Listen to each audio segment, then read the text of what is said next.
Okay, final scene of the act. We are getting there, like the final bit of conflict before we start moving towards the resolution. Like once we get done with the conflict, it's all downhill until we hit Act Five. Act Five finishes up the play.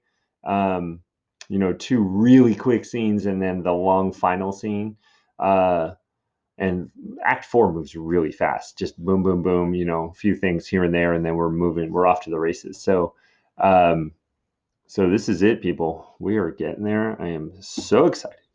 All right, we got Capulet's Orchard because that's where Juliet spends all her time, I guess.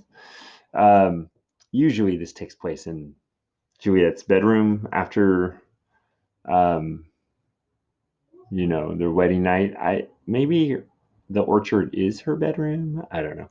Anyway, we got Romeo and Juliet. So it starts off with Romeo and Juliet hanging out together, talking about like, oh, it's getting light outside. You better go. Now remember, who's on her way to Juliet's bedroom right now, or at least the orchard or wherever the heck Juliet is. Lady Capulet, like Romeo is still there with her. This is after their wedding night. Um, Man, I hope he gets out of there quick. So they're kind of arguing about should I leave, should I go? So there's a lot of suspense, right? Um, and then Lady Capulet comes in to give Juliet the good news that she's getting married to Paris. We see a reaction from whoops. We see a reaction from Juliet, and then Capulet enters, and Lady Capulet tells him about Juliet's reaction to his offer. You can imagine what that is. And we see his reaction, and that's the scene. A lot more happens than that, but that's pretty much it. Hey, you're getting married to Paris. Here's what I think about that. Tell your father. You know, that's pretty much the scene. So let's get to it.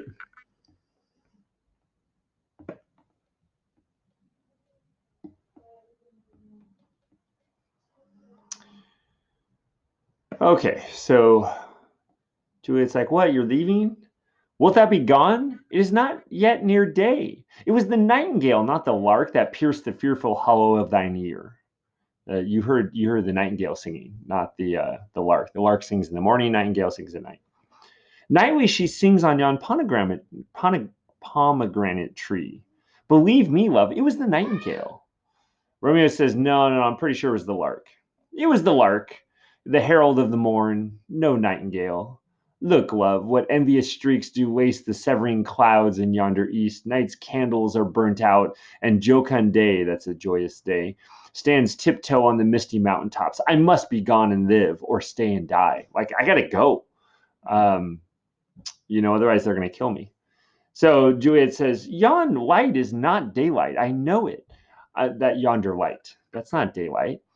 It is some meteor that the sun exhaled to be thee this night a torchbearer and light thee on the way to Mantua. Therefore stay yet. Thou needest not be gone. And Romeo says, yeah, okay, cool. Let me be taken. Let me be put to death. I am content. So thou wilt have it so. I'll say yon grey is not the morning's eye, 'tis but a pale reflex of Cynthia's brow, nor that is not the lark, whose notes do beat the vaulty heavens so high above our heads. I have more care to stay than will to go. Come, death, and welcome. Juliet wills it so. How is my soul? Let's talk. It's not day. Let's just hang out. Everything's fine. It is. Hence be gone away. She's, this is called reverse psychology. Like, you got to stay. Okay, I'll stay and die. It's cool. Hey, how's it going? Let's just stay. No, no, no. Get out of here. Go, go. Hence, be gone away. It is the lark that sings so out of tunes, straining harsh discords and unpleasing sharps. Some say the lark makes sweet division. This doth not so, for she divideth us. Some say the lark and the loathsome toad changed eyes. Oh, now I would they had changed voices too, since arm from arm that voice doth us affray, hunting then thee hence with hunts up to this day. She's talking about these old fables about the lark and the toad and something something and why one of them's ugly or something. I don't know. Um, but in any case, she says, "Now be gone. More light and light grows." And Romeo says, "More light and light, more dark and dark our woes." And all of a sudden, somebody enters, but it's just the nurse. "Madam, nurse, your lady mother is coming to your chamber. The day is broke. Be wary. Look about." What a good nurse. Like, she's warning Juliet that her mom's coming. Get Romeo out of here, right? "Farewell, farewell. One kiss and I'll descend." So they make out for 10 minutes and then he leaves. "I'll descend." So he must be on their balcony. He must, anyway. "Art thou gone so? Love, lord, I, husband, friend. Uh, I must hear from thee every day in the hour. For in a minute there are many days. Oh, by this count, I shall be much in years ere I again behold my Romeo." Um, this is romantic talk. Like you have to send me letters every day because every second feels like days because when I'm not with you. By this count, I'm going to be really old. When I see you again, since every second is a year or whatever. Uh, Farewell. I will omit no opportunity that may convey my greetings, love, to thee. Oh, thinkest thou we shall ever meet again? I doubt it not. And all these woes shall serve for sweet discourses in our times to come. We'll laugh over this later on. It'll be fine. Everything's gonna be great. And Juliet says, "Oh God, I have an ill-divining soul. Methinks I see now thou art so low as one dead in the bottom of a tomb. Either my eyesight fails or thou looks palest." Like, oh, I just had a premonition that you're dead. That's weird.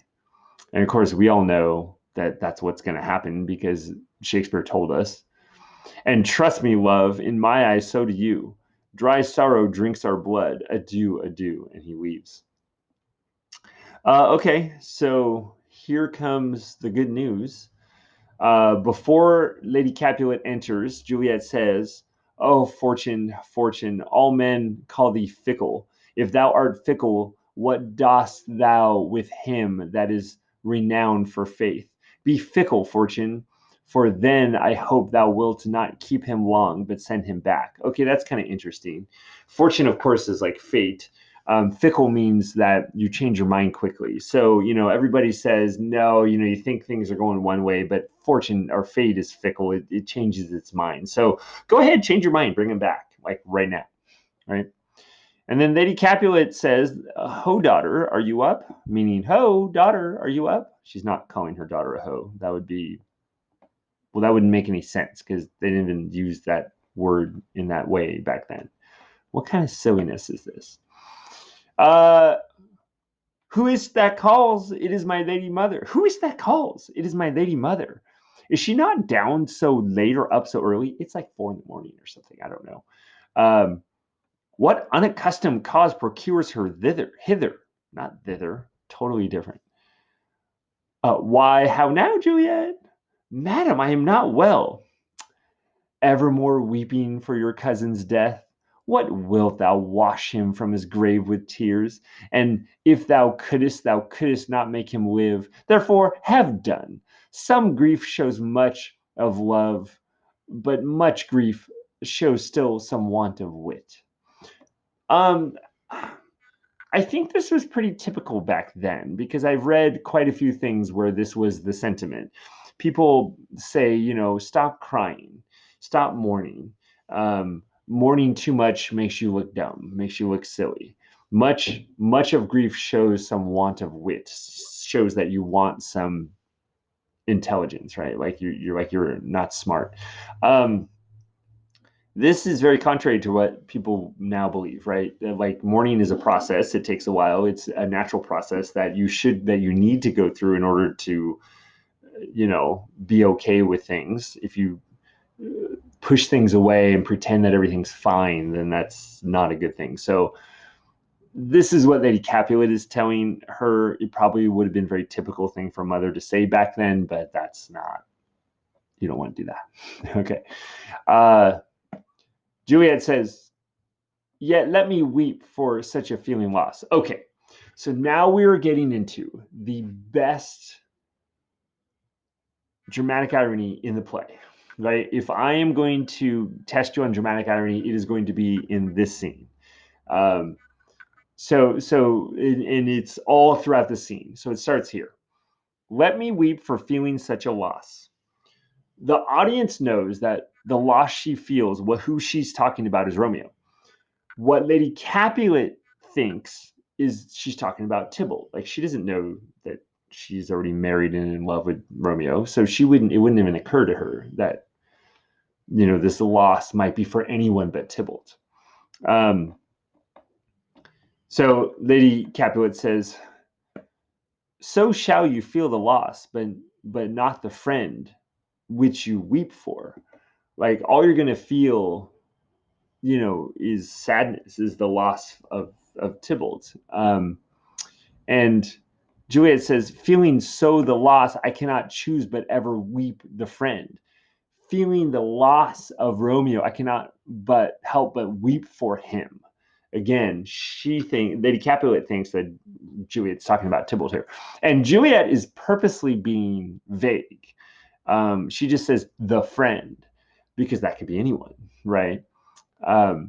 Lady Capulet says, well, girl, thou weepest not so much for his death as that the villain lives which slaughtered him. I know what you're really crying about. It's because Romeo is still alive. And Juliet says, what villain, madam? That same villain, Romeo. And, she says to herself, villain and he be many miles asunder. So, yeah, he's a villain, but hopefully he's out of here very quickly. I hope he's gone. And then she says out loud to Lady Capulet, God pardon him, I do with all my heart, and yet no man like he doth grieve my heart. So, she says, I know why you're weeping. It's because Romeo lives, right? And she says, yes, I do grieve for Romeo with all my heart. And yet no man like Romeo doth grieve my heart because he's so far away. So again, what Lady Capulet is going to think here is when Juliet says, no man like Romeo doth grieve my heart, Lady Capulet thinks that Romeo is grieving Juliet's heart because Romeo is still alive and she wants him dead. But we know, dramatic irony, the audience knows that Romeo is grieving her heart because he's so far away. Do you see this? And Lady Capulet says, well, that is because the traitor murderer lives. And Juliet says, I, madam, from the reach of these my hands, would none but I might venge my cousin's death. Okay. I wish that I could lay vengeance upon Romeo. Like, oh man, there is no person on the planet who would love to get her hands on Romeo more than me. And again, this is dramatic irony because Lady Capulet thinks that Juliet wants to get her hands on Romeo to kill him. But we know why she really wants to get her hands on Romeo, and we're going to keep it there. Lady Capulet says, we will have our vengeance for it. Fear thou not. Then weep no more. I'll send to one in Mantua, where that same banished runagate doth live, shall give him such an unaccustomed dram of poison that he shall soon keep Tybalt company, and then I hope thou will be satisfied.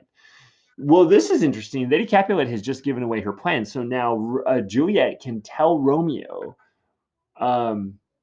what's going to happen to him. They're going to send someone to try to poison his drink. So watch out. Okay. Now, here's my favorite part of dramatic irony in the entire play. I hope then thou wilt be satisfied. Indeed, I never shall be satisfied with Romeo until I behold him dead. Is my poor heart so for a kinsman vexed? Now, a lot of this is going to depend on the reading of it. There is a way to read this where it's very vague what you mean. and I might have a hard time with that. But let me read it to you the two other ways you can read this, because the word dead here is in between two hyphens. It's in between two pauses. So you could either connect the word dead to the first part of the sentence, or you can connect the word dead to the second part of the sentence. If you connect the word dead to the first part of the sentence, it reads like this: Indeed, I never shall be satisfied with Romeo until I behold him dead. Is my poor heart so for a kinsman vexed? That's the way that Lady Capulet is going to take this sentence. I will never be satisfied with Romeo until he's dead because Romeo vexes my heart so much. However, if you read it the other way, then you can connect the word dead to the second part. Indeed, I never shall be satisfied with Romeo until I behold him. Dead is my poor heart, so for a kinsman vexed. Here, it's not that I shall never be satisfied with Romeo until I behold him dead. Instead, it's I shall never be satisfied with Romeo until I behold him, until I can see him again. And dead is my poor heart, because I am so vexed by not being able to see him. Which is how Juliet means the sentence, and how we as an audience know she means that. I mean, this is borderline genius, people. Anyway, so how would you read that? I don't know. You would probably pause a lot. So it would be vague what she means, right? Indeed, I shall never be satisfied. Indeed, I never shall be satisfied with Romeo until I behold him dead. Is my poor heart so for like you can't tell where that dead is attached, right? So I don't know. I just think that's amazing. Um, Madam, if you could find out but a man to bear a poison, I would temper it, that Romeo should upon receipt thereof soon sleep in quiet. Oh, how my heart abhors to hear him named, and cannot come to him to wreak the love I bore my cousin upon his body that hath slaughtered him. If you could find someone who has the poison, I would like to pour the poison myself. And again, dramatic irony. Lady Capulet thinks she wants to pour the poison because she's so upset at Romeo for killing Tybalt. But we know that she wants to temper it or mess with it and make it so that there's no poison in there. So that, he just drinking this makes him sleep in peace, not sleep as in dead, right? Which is what Lady Capulet would think. And then the last part, how my heart abhors to hear him named, and I cannot come to him to wreak the love that I bore Tybalt upon him. I wish I could wreak my love upon him. Wow, this is getting. I mean, this is quite comical because she's saying things where her mother's like, "Oh yeah, no, exactly, yeah, you hate Romeo and you love Tybalt," and Juliet's like, yeah, that's what I meant." She's like winking at the audience because we know what she really means. Okay. So find thou the means, and I'll find such a man. But now I'll tell thee joyful tidings, girl. Okay, so now we're getting to the main point here. I got to tell you about Paris, and you're getting married. Oh boy, watch out. And joy comes well in such a needy time. What are they? Beseech your ladyship. Like, please tell me you're buying me a pony or something, because that would be awesome. Uh, well, thou hast a careful father, child, one who put thee from thy heaviness. This is going to take you away from all your sorrow. Has sorted out a sudden day of joy that thou expects not, nor I looked not for. Like, this is so exciting.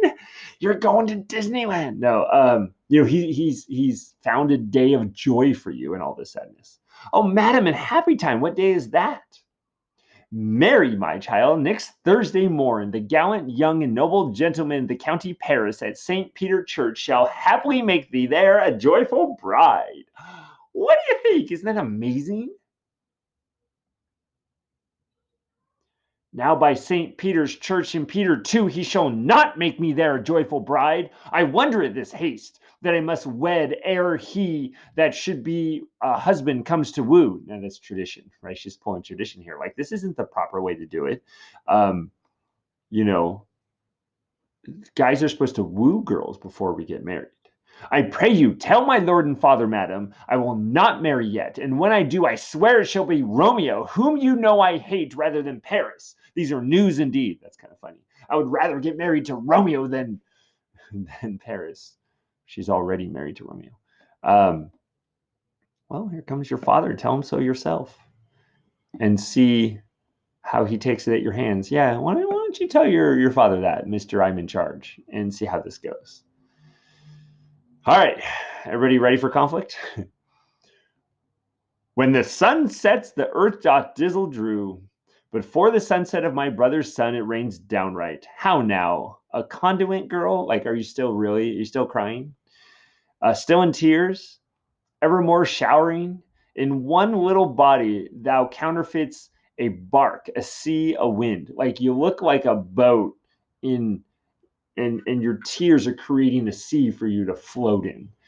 For still thine eyes, which I may call the sea, do ebb and flow with tears. The bark thy body is, the bark is the boat, sailing in this salt flood. The winds thy sighs, who raging with tears, and they with them, without sudden calm, will overset thy tempest-tossed body. So, you're going to cry so much that the tears are going to create waves and capsize your body, like drown you, essentially. How now, wife? Have you delivered to her our decree? Like, haven't you told her the good news? And Lady Capulet says, Aye, sir, but she will have none. She gives you thanks. I would the fool were married to her grave. Like, that's quite a statement. You're telling me that Juliet's mom says, I wish she were dead because she's not thankful. Wow. Okay, then. Well, you might get your wish pretty soon. Capulet says, Soft, take me with you. Take me with you, wife. How, will she none? Does she not give us thanks? Is she not proud? Does she not count her blessed and worthy she is that we have wrought so worthy a gentleman to be her bride? He's he's getting very upset here. Like, first take me with you, meaning I feel the exact same way you do. I think that she should be dead, right? If she doesn't, is she not thanking me? Is she not proud that we have found such a worthy gentleman? Paris is wealthy. He's respected. He is handsome. Like, really? And Juliet is trying to backpedal here. She's trying to, like, hey, no, hold on. Not proud you have, but thankful that you have. Like, I'm very thankful, but I'm not happy about it. Like, yes, thank you so much for trying to find me someone. That is so nice of you. I just don't like him. Okay. Proud can I never be of what I hate, but thankful even for hate that is meant love. I'm thankful that you've tried to bring me something, even if I hate it. Like, that is so nice. Thank you. How? Chop logic. What is this? Proud? And I thank you, and I thank you not, and yet not proud? Mistress Minion, you thank me no thank means, and proud me no prouds. But fettle your fine joints against Thursday next to go with Paris to St. Peter's Church, or I will drag thee on a hurdle thither. Out, you green sickness, carry on, out, you baggage, you tallow face. Now, he's getting so angry here. And my dog is getting very nervous. She's starting to freak out a little bit. I may have to go put her out. But he's getting so upset that Lady Capulet actually, like, tries to stop him. Fie, what are you, mad? Like, are you crazy? And when he says out, you green sickness, I don't know. You could be as theatrical as you want, but he might have, like, pushed her or thrown her against the wall or hit her. I mean, who knows, right? That's up to your stage direction. But he's like, I don't get it. All this chop logic, you're thanking me and you're proud, but then I'm not thankful, and I'm, don't thank me or proud me. Just get to St. Peter's Church and marry this guy, okay? Or I will drag you there. Like, I will take you by your hair. And anyway, you see what he's getting at. He's very upset. And she's kneeling. Good father, I beseech you on my knees, hear me with patience. But to speak a word, like, let me just talk to you. Just hang on for a second. Hang thee, young baggage, disobedient wretch. I'll tell thee what. Get thee to church on Thursday, or never after look me in the face. Speak not, reply not, do not answer me. My fingers itch. That means like I'm ready to hit you, right? Wife, we scarce thought us blessed that God has lent us, but this only child. But now I see this one is too much, and that we have a curse in having her. Out on her Hilding. Okay, that's particularly harsh. What in the world are you doing? Bingley, it's fine. I'm just reading. Bingley is like digging a hole in my bed right now. Okay, I'm gonna let her out. Give me a second. Hey, come here. It's okay. Are you okay? My poor girl. Come here. Go see mom. Wow. It's just acting. Wow, I must be such a good actor that she's freaking out. Okay. So in any case, she's digging a hole in my bed. What the heck? But this is particularly harsh. God, I thought is lucky or blessed that God lent us this child, but now I see this is a curse in having her. Like, can you imagine your parents saying that? That is particularly harsh. Um, and since that's particularly harsh, the nurse says, "God in heaven bless her so. You are to blame, my lord, to rate her so." Like that is too much. You're going too far. Like both his wife and the nurse, and the nurse knows her place. She knows not to speak up. But uh, Capulet is getting so crazy here that she's like, "No, no, no, you can't say that about her. That's not cool." And why, my lady Wisdom, hold your tongue, good Prudence, smatter your gossips. Go! I speak no treason. Goddy goddamn! Like, get out of here. May not one speak? Peace, you mumbling fool! Utter your gravity over a gossip's bowl, for here we need it not. And again, Lady Capulet is getting upset. She says, "You're too hot. Like, you're getting too upset about this. Calm down." And I believe this is the final speech from him. He says, "God's bread, it makes me mad. Day, night, hour, tide, time, work, play, alone, in company, still my care hath been to have her matched. And having now provided a gentleman of noble parentage, of fair demness, youthful, nobly stuffed, as they say, with honorable parts, proportioned as one's thought would wish a man, and then to have a wretched pulling fool, a whining mammet, in her fortune's tender, to answer, 'I'll not wed, I cannot love, I'm too young, I pray you pardon me.' But you are not wed, I'll pardon you, graze where you will, you shall not house with me. Look to it, think on it, I do not use to jest. Thursday is near, lay hand on heart, advise, and you be mine, I'll give you to my friend. And you be not, hang, beg, starve, die in the streets. For by my soul, I'll ne'er acknowledge thee, nor what is mine shall ever do you good. Trust to it, bethink you. I will not be forsworn." And he's gone. He's out. Uh, okay. So a couple things. One, uh, he says, you know, it makes me so mad because it doesn't matter what I'm doing, if I'm at work or playing or alone in company. All I've cared about my entire life is to have you matched, which I don't know. That's more a Lady Capulet thing. Oh, thank you. Yeah, he might be exaggerating here, but he's obviously very upset. Um, and now that I finally, provided you with the perfect guy, now you're gonna tell me that I cannot love, I'm too young, and this and that. Uh, and I think the main thing here, I could be wrong. This is my interpretation.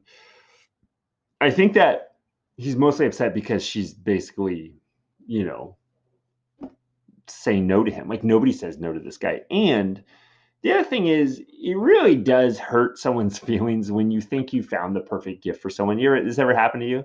And you present it, and they're like, "No, thanks, I don't like this." That really hurts. And when you combine those two things, I think it kind of makes sense, right? Not that this is appropriate or okay. I'm just saying it makes sense why he acted this way. We understand why he acts, even if he's acting inappropriately, right? Um, like having a good reason, having a reason for something is not the same thing as having a good reason for it, right? We understand why he does it. I don't approve of it, right? But basically, what he said is, um, you know, marry this guy on Thursday, or I am disowning you. Now, this is the part in the play where every student goes, wait a second, this is perfect. She should be disowned because then she could just go be with Romeo, right? Done, easy.